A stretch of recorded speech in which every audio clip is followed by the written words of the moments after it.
Olá, escritoras, escritores, amantes do livro, povo da literatura. Aqui estamos ao vivo na máquina do mundo virtual, esse nexo primeiro e singular, e quem lhes fala é Rogério Duarte, da União Brasileira de Escritores. Esse aqui é o UBE Cast Brasil, podcast da UBE gravado online para garantir espaço a todos os associados da UBE. Em 2020, na pandemia, nós demos início às terças literárias, em que nós entrevistamos escritoras e escritores de grande destaque na literatura brasileira. Agora, em 2025, nós transformamos essas terças literárias no podcast da UBE, ao vivo, nos estúdios Gargamel, aqui no bairro do Limão, em São Paulo. Mas como a UBE é uma entidade de porte nacional, muitos dos nossos escritores associados não moram na cidade de São Paulo, e por isso nós resolvemos abrir esse espaço, um espaço de entrevistas online, para que todos possam mostrar a sua vida e a sua obra. Está aqui comigo Eliakim Batista, que é o sujeito que está fazendo as coisas acontecerem, né? É o responsável por todas as redes sociais da UBE. Seja bem-vindo, Eliakim. Obrigado, Rogério. Estou aqui disponível. Obrigado, Eliakim. E o nosso escritor associado de hoje é o José Seráfico. Eu vou apresentá-lo e aí daqui a pouco ele dá um olá para todo mundo que vai nos assistir. José Seráfico nasceu em Belém do Pará, em 1942. Além de escritor, ele é formado em Direito, foi professor universitário e fez extensa carreira no jornalismo. Por décadas, ele escreveu mais de 3.000 artigos em 2 jornais, basicamente a Crítica de Manaus e o Liberal de Belém, além de outros órgãos de imprensa. Ele estreou na literatura em 1992, com Memórias Talvez Precoces.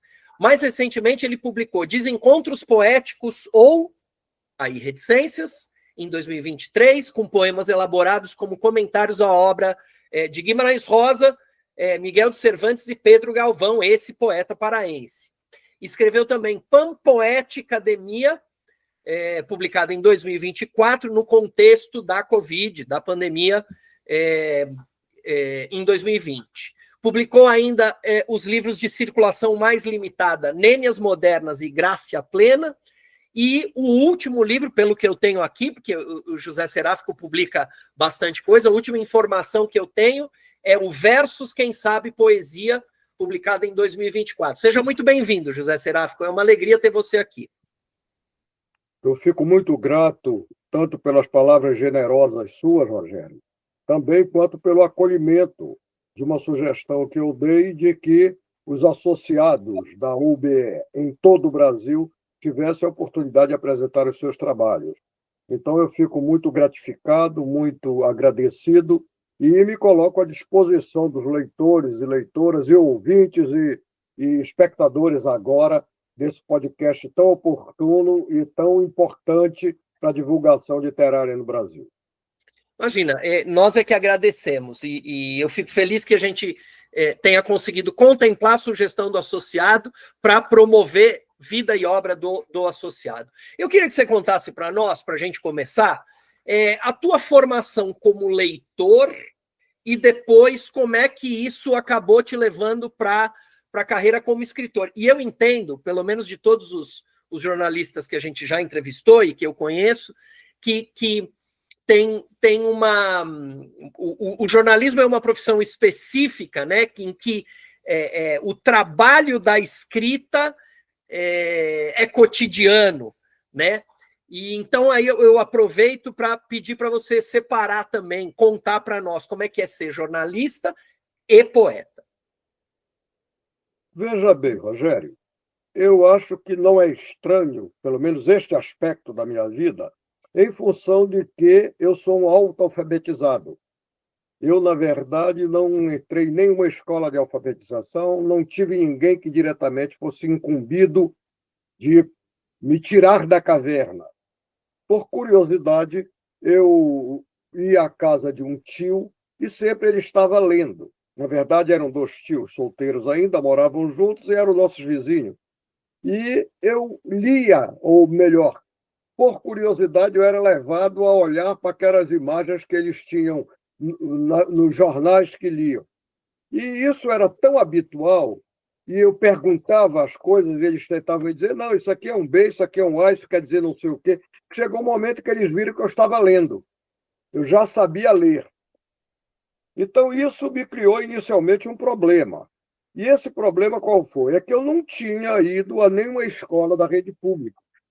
E a rede pública, como sempre, teve limites na quantidade de alunos das turmas, pela impossibilidade de acolher todo mundo, tive que me submeter, e eu digo que foi o primeiro momento em que eu fiz o primeiro vestibular. Eu tive que me submeter a um concurso chamado para candidatos estranhos. Era estranho porque não fazia parte ainda da rede pública de ensino, não era aluno da rede pública. E fui aprovado. Eu tinha, a essa altura, 7 anos de idade. Só que eu fui aprovado e verificaram que o nível em que eu deveria entrar não deveria ser a primeira série, que era normalmente aquela série que os alfabetizados cursavam. Então, eu fui matriculado na segunda série. A partir daí, e até metade do curso médio, o ginasial que se chamava, eu sempre fui o aluno mais novo da turma, porque tinha entrado com 7 anos no primeiro, no segundo, 8 terceiro, 9 quarto. Com 10 anos, eu concluí o curso primário. Mas, com 9 anos, eu concluí o que era o nível elementar. Elementar, com 9 anos. Mas se eu tivesse 10, eu poderia entrar no ginasial, porque iria completar 11 anos. Mas eu não tinha, eu tinha 9, então eu tive que fazer o complementar.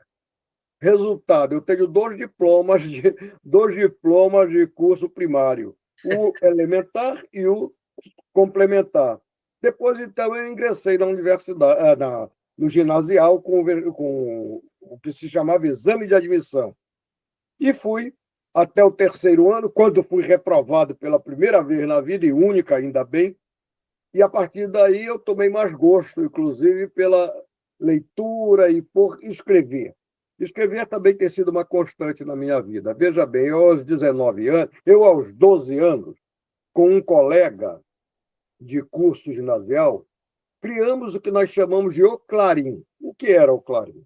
O Clarim era um jornal, olha só a pretensão, que nós distribuíamos, não, fazíamos correr na turma. Era uma folha, um papel ao maço, uma folha com 4 páginas, portanto, que um colega desenhava e eu era o autor dos textos.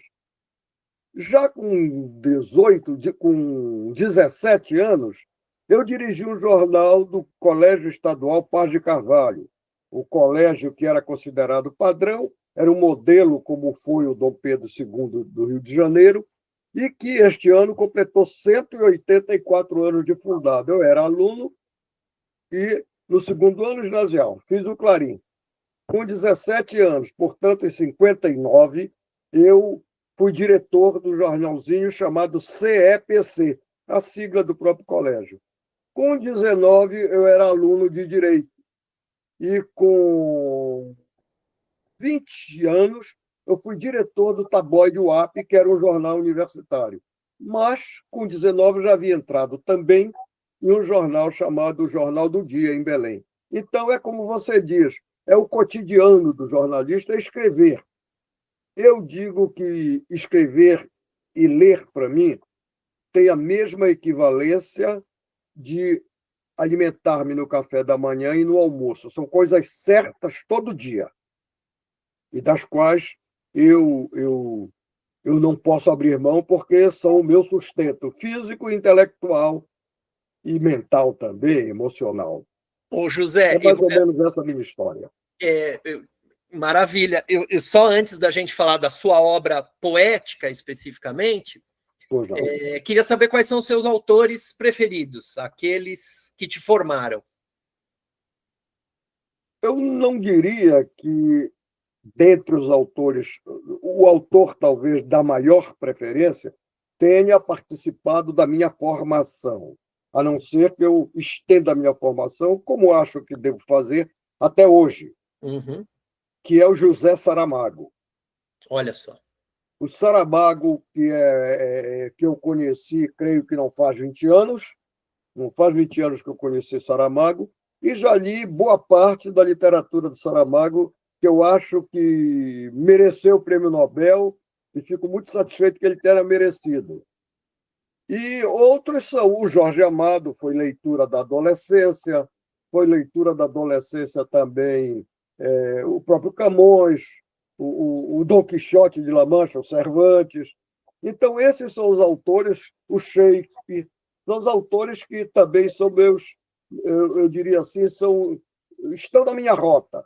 O Guimarães Rosa, já mais recente. Enfim, eu escrevi um livro, meu segundo livro, era uma coletânea de artigos que eu publiquei, que a Universidade Federal do Amazonas, da qual eu sou professor aposentado, editou, chamado Reflexões de um Eterno Aprendiz. Eu digo que nós somos vocacionados, o ser humano é vocacionado a aprender até o último dia de sua vida. Ô José, deixa eu perguntar uma coisa. E autores do Pará, de Belém do Pará? Ótimo, é ótimo que você pergunte, porque 2 deles eu diria que foram abordados no livro ao qual você já fez referência, que são os Desencontros Poéticos. Todos 2 vivos ainda. João de Jesus Paz Loureiro, um poeta, eu diria dos melhores poetas, dos mais conhecidos e mais divulgados poetas do Brasil, era meu contemporâneo de faculdade, assim como o meu amigo, que também é o Pedro Galvão de Lima.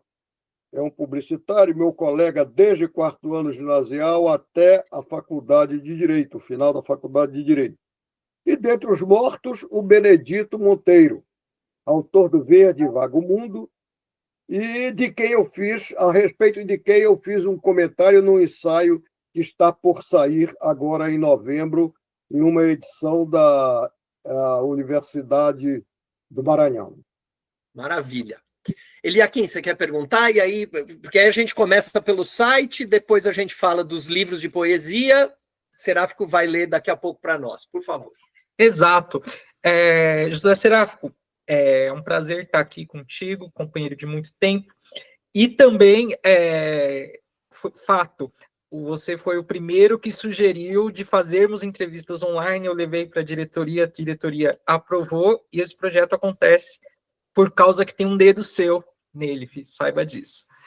A pergunta que eu tenho para fazer é sobre o seu site, o Nagávia, que literalmente é uma navegação literária e que Perfeito. tem uma seção que você abre espaço para escritores colocarem ali seus textos, colocarem seus trabalhos, enfim. Gostaria de saber como que anda o Nagávia e como nós podemos acessar aqueles que nos assistem. O Nagávia é uma experiência que eu fiz em função da pressão de alguns familiares meus, em especial de um cunhado que é médico aposentado, pouco mais novo que eu, e que é um leitor compulsivo de Freud e de Eça de Queiroz. E então ele via que eu escrevia muito e que tenho muita coisa escrita e dizia que não era possível que eu não tivesse alguma coisa sob meu controle que publicasse mais o que eu faço. E ele, sabendo que eu escrevo todo dia, fez isso. Tanto que fez essa pressão sobre mim, tanto que ele é o prefaciador do meu primeiro livro de poemas chamado Aleivosias Poéticas. Então, eu topei a parada e banco hoje o blog www.nagavia.com.br, que tem uma aba bem extensa no seu menu, trazendo problemas, questões diferentes sob um modo diferente.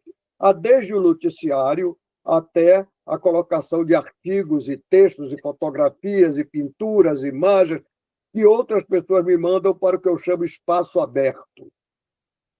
As pessoas me mandam através do meu e-mail, num formato que eu possa abrir, e aí entram as dificuldades que um ancião tem com relação à informática. Eu preciso que estejam, digamos assim, digeríveis para que eu possa colocar no blog, porque sou eu mesmo quem o alimenta. Então, é justamente isso que eu acho fantástico. tantas pessoas falam da dificuldade na internet e o senhor mantém firmemente esse portal, que só acessando você vai entender o que é a navegação do Nagávia, que o nome é totalmente justo. Muito obrigado. Aí decorre também de experiência dos laços familiares. Meu pai lidou muito, foi dirigente aqui na região, da navegação na Amazônia, então eu me acostumei, inclusive, com um certo linguajar dos velejadores, não como sagres, mas pelo menos como velejadores de gaiolas, vaticanos, barcos, enfim. Maravilha. José Seráfico, eu queria que você falasse, eu não sei de qual livro dos seus últimos você gostaria de comentar, dos de poesia, e queria que você lesse um poema seu para os nossos, para quem vai nos assistir, para quem vai nos ouvir. Pois não, eu me considero tanto um escritor temporão, porque só aos 50 anos é que eu comecei a publicar livros. Antes disso, eu já acumulava muito mais de 2.000 textos em jornal, porque eu fui editorialista de A Crítica e fui articulista de O Liberal, concomitantemente, sendo que, na Crítica, eu sou hoje o mais antigo colaborador desse jornal. Primeiro foi como editorialista, depois passei a ter uma coluna semanal na qual eu publico comentários, em geral voltado a comentários voltados a problemas políticos, educacionais, sociais, enfim, que é onde eu transito com alguma facilidade. Depois do Liberal, onde eu passei 12 anos escrevendo. Afora isso, tem a minha contribuição para muitos órgãos de comunicação, inclusive da SBPC, inclusive da Academia Paraense de Ciências, da qual eu sou sócio correspondente. Enfim, há uma profusão de textos que eu hoje diria que devem estar próximos da casa dos 4.000. Agora, como sou um escritor temporão, sou também um poeta um pouco mais envelhecido. E o primeiro livro foi este, Aleivosias Poéticas, que tem o prefácio do meu cunhado e que foi publicado no ano de 2018. Então, eu já tinha 66 anos quando saiu este... Não, 18. 66 anos, 76 anos quando saiu esse meu primeiro livro de poemas. Estou no sexto livro de poemas, que é este, resultante de uma consulta que uma editora que tem sede em Genebra, aí, em Cabo Frio, solicitou, e eu apresentei os textos, e eles aprovaram e publicaram, que se chama Versos, Quem Sabe Poesia, do qual eu tiro o poema As Mãos do Homem para falar, para dizer para vocês. Mas direi daqui a pouco, porque outro livro que eu gostaria de comentar com vocês é o Desencontros Poéticos, que é uma espécie assim de glosa aos livros às obras de alguns companheiros meus e outros que eu não conheci. Mas eu trato dele de poemas do Pedro Galvão, que, como eu falei antes, é um amigo e irmão desde tenra adolescência, do João de Jesus Paz Loureiro, aquele poeta que eu cheguei até a indicar como o intelectual do ano, para ser considerado pela diretoria da UBE, e alguns poemas, eu transformei em poemas alguma coisa do Guimarães Rosa e do próprio Miguel Cervantes, há alguns poemas sobre Dom Quixote. O Panpoética Academia foi um trabalho que eu comecei durante a fase mais aguda da pandemia. Então, tudo aquilo que eu vinha sentindo e que eu percebia sentido pelos outros, aquelas angústias, aquelas desesperanças, eu tentei jogar neste livro. O outro foi Nênias. O Nênias é curioso. O Nênias não é mais do que uma coletânea de textos escritos sobre a morte de alguém. Em geral, textos voltados para a saudade, como as antigas nênias, não é? Então, tanto que eu chamei de nênias modernas. Mas achei que, pelo tipo de livro, não deveria ser um livro de um lançamento festivo, um lançamento, digamos assim, de saudade e sem muita festividade. Então, eu fiz na medida exata para distribuir a algumas pessoas ou alguns descendentes daqueles que eu festejava, que eu reverenciava. E este livro foi distribuído a essas pessoas das minhas relações e de outras pessoas que eu conheci, mas não tinha grande relação, mas mandei para pessoas que podem ter esses livros lá. E, por último, esse livro que a Helvécia Edition editou, e do qual eu tiro o poema As Mãos do Homem. Nas mãos fazemos a leitura da própria idade, menos na palma, aberto o M do mundo a todas as possibilidades. As mãos de Michelangelo, quem suspeitaria, pudessem descobrir o que o mármore duro e belo escondia. Das mãos de Leonardo e da cabeça, por certo, vitruveríamos postos no papel, não no vidro, um homem composto que não se aprende no livro. As mãos de Saramago, incansáveis, percorreram Portugal.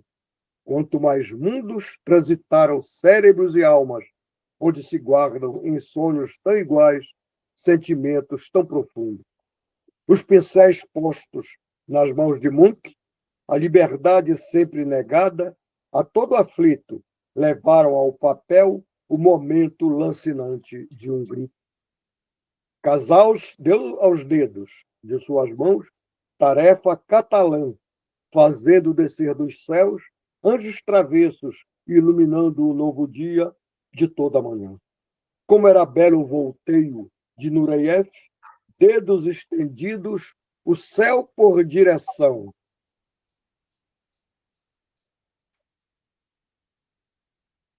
Passou-se tanto tempo, nem sabemos quanto e quando. Não, perdão. Dedos estendidos, o céu por direção. Braços abertos em abraço dado ao mundo, o palco apenas, nascedouro do sentimento mais profundo. Das mãos de Vinícius, Camões, Pessoa, Bandeira e Drummond, mundo afora, tão diversos a beleza, todas as cores do universo, cantaram a vida, os amores e as dores, em cada verso, em cada agora. Então, este é o poema que eu escolhi para ler aqui para vocês. Lindíssimo poema, José Seráfico. Muito obrigado. A gente sempre costuma fechar a entrevista pedindo para você completar uma frase da Clarice Lispector com uma frase. É uma frase dela que você completa.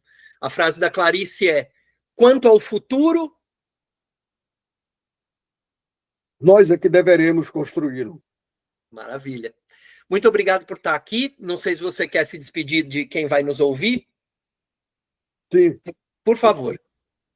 Eu gostaria de me despedir aqueles que, porventura, tiverem alguma curiosidade ou sejam realmente interessados em literatura e na vida, que prestigiem todo e qualquer iniciativa como esta que a União Brasileira de Escritores está promovendo, porque o livro, como disse uma criança, aliás, gêmeas disseram em uníssono para mim, de 7 anos, ler é fazer uma viagem. Muito obrigado, José Seráfico. Foi uma alegria ter você aqui. Eliakim, quer se despedir do pessoal?